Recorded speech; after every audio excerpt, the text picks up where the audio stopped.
तुमने हमारी हुकूमत की साख पर चोट की, तुमने एक इंसान का खून किया, तुम गर्दन मार देने के लायक हो। मुगले आजम जैसी बेहतरीन फिल्मों के लिए चयन किए गए एक ऐसे नशीले आंखों वाले अभिनेता जिनकी अदायगी और बोलने का अंदाज और उनका शारीरिक बनावट लोगों को इतना भाता था कि स्क्रीन पर आने के बाद सिर्फ उनके लिए तालियां ही बजाई जाती थी।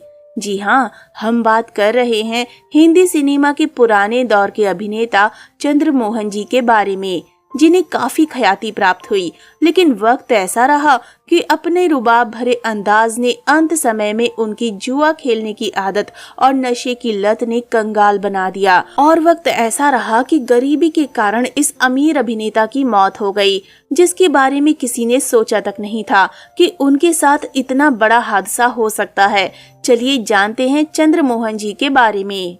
चंद्रमोहन, जिन्हें 1930 और 1940 के दशक में हिंदी सिनेमा में उनके काम के लिए जाना जाता था, उन्हें कई आलोचनात्मक और व्यावसायिक सफलताओं वाली फिल्मों में खलनायक की भूमिका के लिए ज्यादातर जाना जाता है।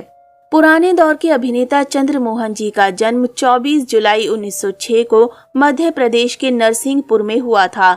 मोहन अपनी बड़ी भूरी आंखों, आवाज की उतार चढ़ाव और संवाद अदायगी के लिए जाने जाते थे। उनकी आंखें वी शांताराम की 1934 की फिल्म अमृत मंथन में शुरुआती दृश्य बनाती हैं, जो उनकी पहली फिल्म भी थी। ये नव स्थापित प्रभात फिल्म्स स्टूडियो में बनी पहली फिल्म थी और हिंदी और मराठी दोनों में बनी थी। मोहन को राजगुरु की भूमिका के लिए प्रशंसा मिली और उन्होंने खुद को उस समय के एक प्रसिद्ध खलनायक के रूप में स्थापित किया। बाद में मोहन सोहराब मोदी की पुकार में सम्राट जहांगीर के रूप में, महबूब खान की हुमायूं में रणधीर सिंह के रूप में और महबूब खान की रोटी में सेठ लक्ष्मीदास के रूप में दिखाई दिए। उनकी आखिरी फिल्म रमेश सहगल की 1948 की फिल्म शहीद में थी।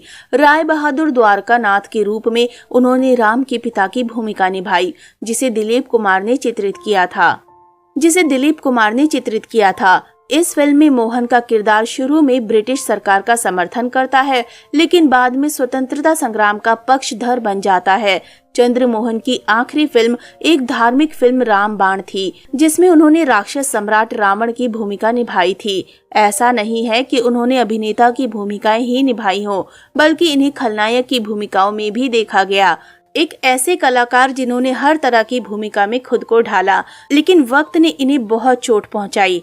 के आसिफ की मुगले आजम में मुख्य भूमिका निभाने के लिए वे मूल रूप से चुने गए थे, लेकिन उनकी असामयिक मृत्यु के कारण फिल्मों को उनके साथ मुख्य भूमिका में 10 रील शूट करने के बाद फिर से शूट करना पड़ा।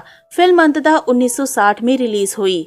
कहते हैं ना कि एक न एक वक्त पर इंसान खुद की गलतियों पर अफसोस करता है।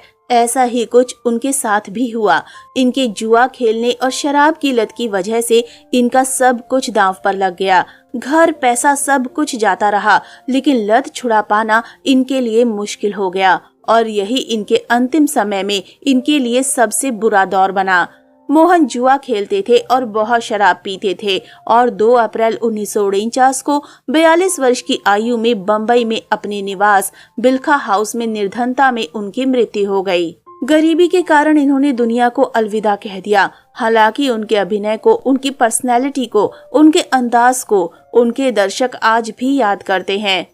तो दोस्तों, अभी के लिए बस इतना ही। मिलते हैं अगली वीडियो में। तब तक आप सब अपना ध्यान रखिए और नई वीडियोस के लिए हमारे चैनल दशक बॉलीवुड का को सब्सक्राइब जरूर कर लीजिए।